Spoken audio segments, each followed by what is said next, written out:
The city was a haze of late summer heat, the kind that wrapped around you like a secret you couldn't shake.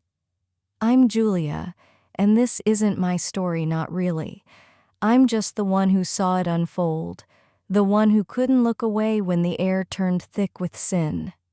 It was my friend Lisa and her boss Vincent, a man with a voice like velvet and eyes that saw too much cutting through you like a blade.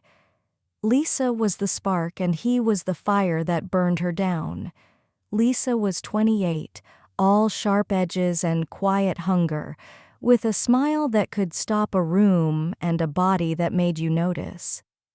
She'd been married to Greg for 4 years, a solid guy, the kind who paid the bills but forgot to light her up.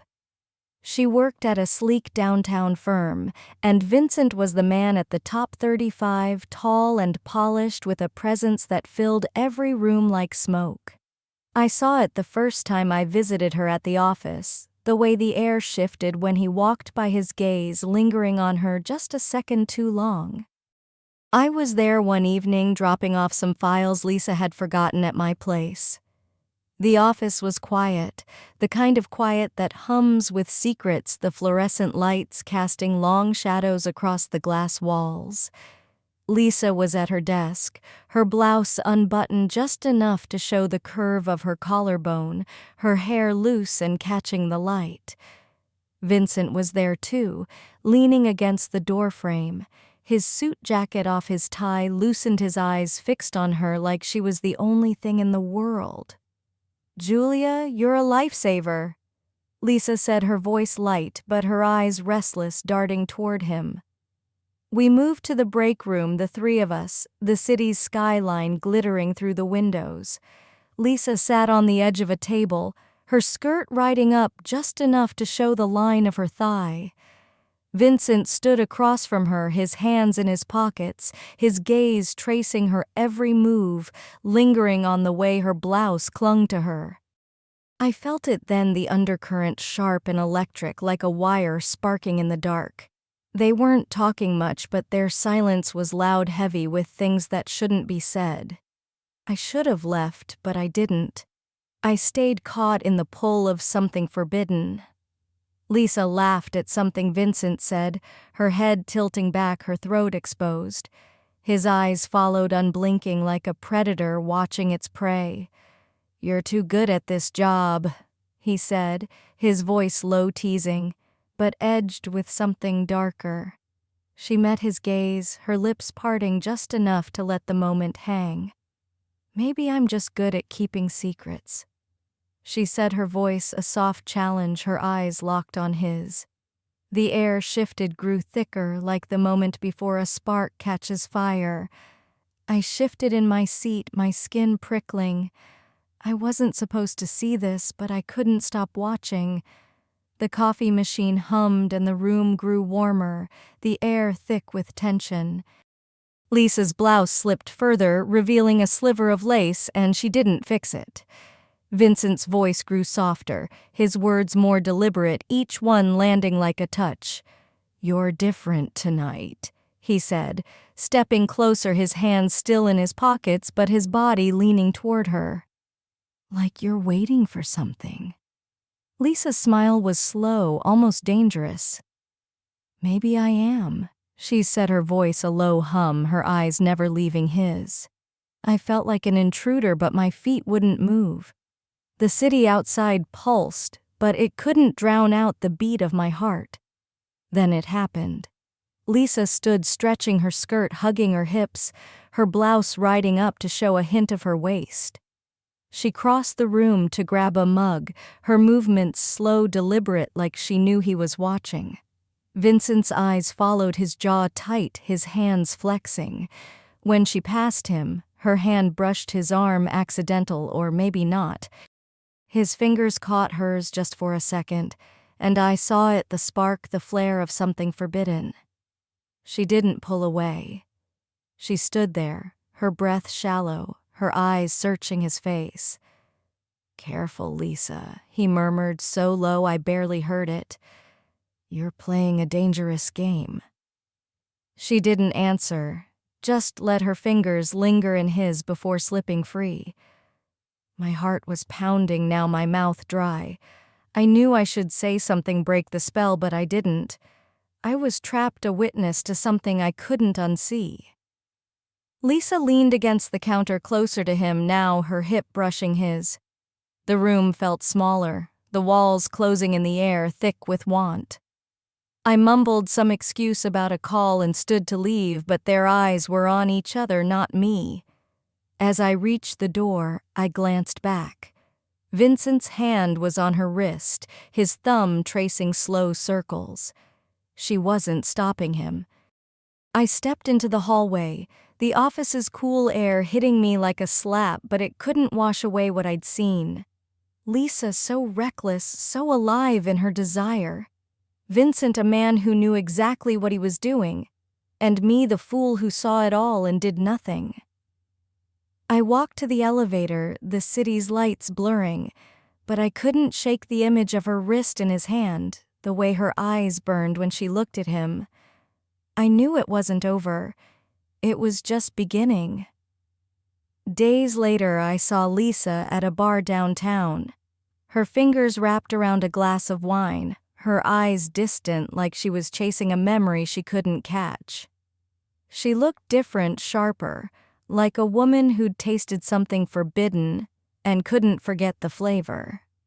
I slid into the booth across from her, my heart heavy with what I'd seen. I wanted to ask about Vincent, about that night, about the way his touch lingered on her skin, but the words wouldn't come. She didn't bring it up either, just smiled, that half smile of hers, the one that hid more than it showed. "You okay?" I asked, my voice too careful. She shrugged, her silk dress slipping down her shoulder, revealing a faint mark, a shadow maybe, or something else. "Just restless," she said, her voice low like she was confessing to the wine instead of me. "The office. It's too much sometimes. Too intense." I knew she wasn't talking about the office. She was talking about him, Vincent. The way he filled every room, every silence with that slow burning intensity of his. I didn't push her. I couldn't. But I saw it in her eyes, the hunger, the guilt, the thrill of crossing a line she couldn't uncross. She leaned forward, her perfume sharp and sweet, and said, "You ever feel like you're falling into something you can't stop?" I nodded, though I didn't know what she meant. Not really. But I'd seen it that night, the way her body leaned toward his, the way her breath caught when his fingers grazed her wrist. It wasn't just desire. It was something deeper, something that clawed at you until you bled. That night I went back to the office. I don't know why. Maybe I wanted to see if the air still crackled, if the glass walls still held their secrets. Lisa was there, working late, her desk lamp casting a soft glow over her, her blouse unbuttoned further, now her hair loose and falling across her shoulders. Vincent was there too, standing by her desk, his tie gone, his sleeves rolled up, his eyes on her like she was the only thing in the world. Greg was at home, oblivious, probably asleep. I stood in the hallway, hidden by the shadows, my pulse loud in my ears. "Lisa," he called, his voice low, rough, like he'd been holding it in too long. She looked up, her hair catching the lamplight, and leaned back in her chair, her body relaxed but alive, like she was waiting for him. She stood moving toward him, too close, her hand brushing his arm as she reached for a file. I saw it again. The spark, the heat, the way her fingers lingered just a second too long. He didn't move away. Instead, he looked at her, his eyes dark, unreadable, like a man staring at his own ruin. "You're making this hard," he said. But his voice was weak, like he was begging her to prove him wrong. She didn't answer, just tilted her head, her lips parting slightly. The air between them was alive, pulsing like the moment before a kiss you know you shouldn't take. I wanted to shout, to break the spell, but my voice was gone, swallowed by the weight of what I was seeing. Lisa stepped closer, her hip brushing his, her blouse slipping further to show the curve of her chest. "What if I don't want to stop?"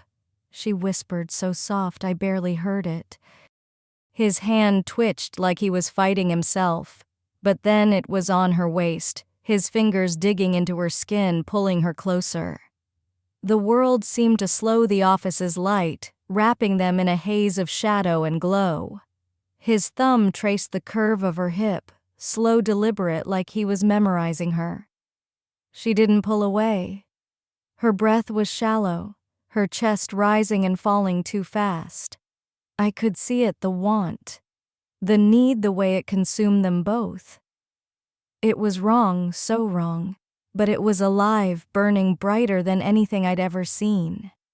I turned away, my face hot, my heart racing.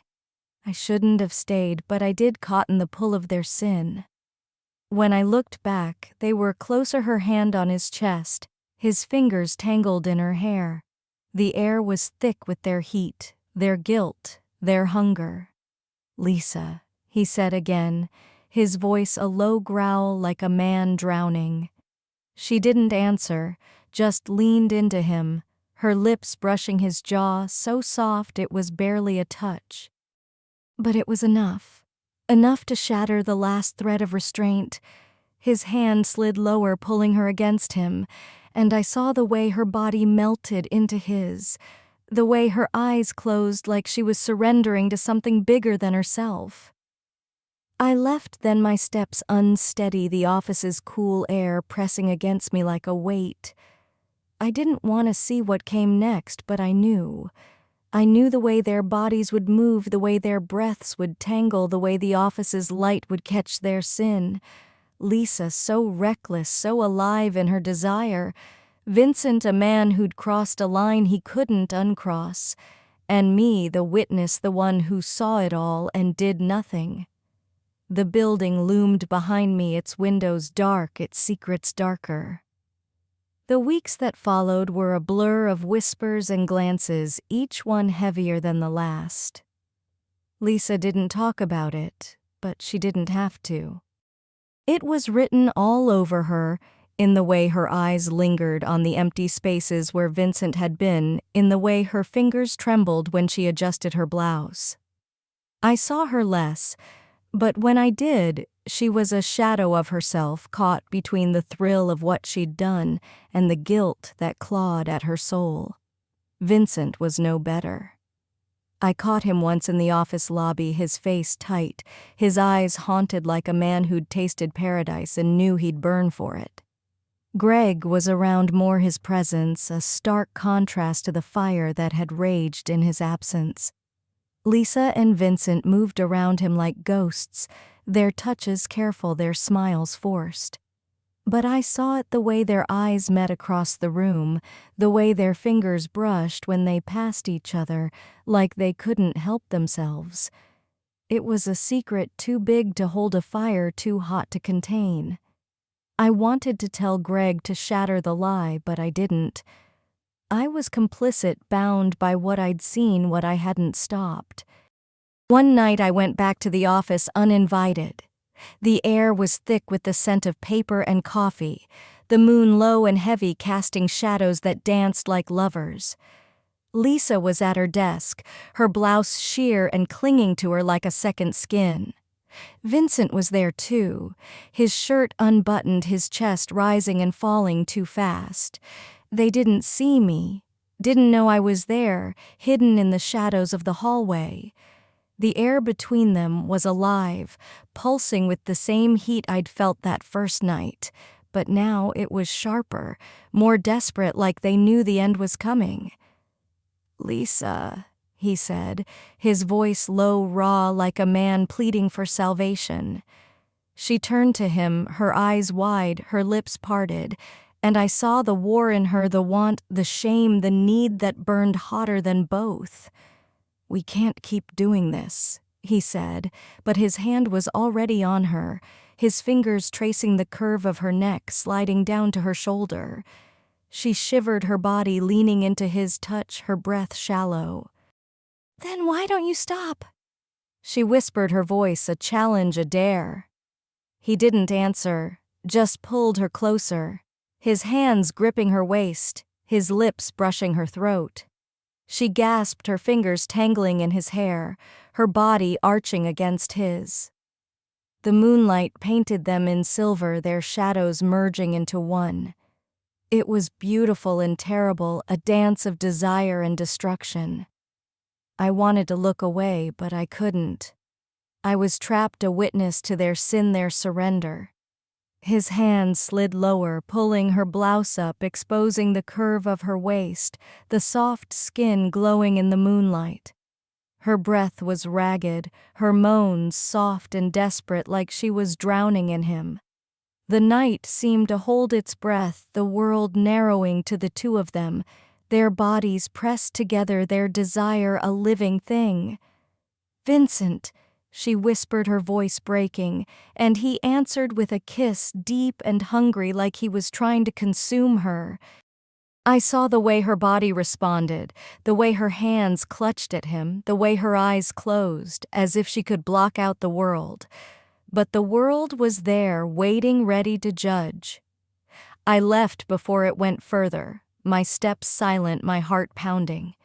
I didn't want to see the end, but I knew it was coming. Lisa and Vincent caught in a web they'd spun themselves, bound by desire and doomed by it. The office loomed behind me, its windows dark, its secrets heavier than ever.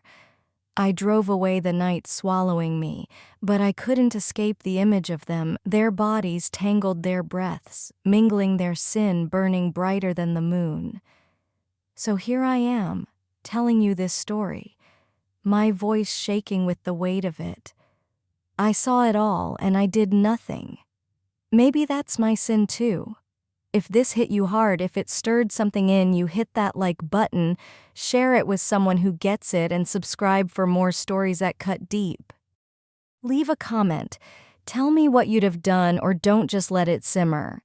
Check out the next video because trust me, the shadows have more to say. Until then, keep watching, keep feeling, and don't look away.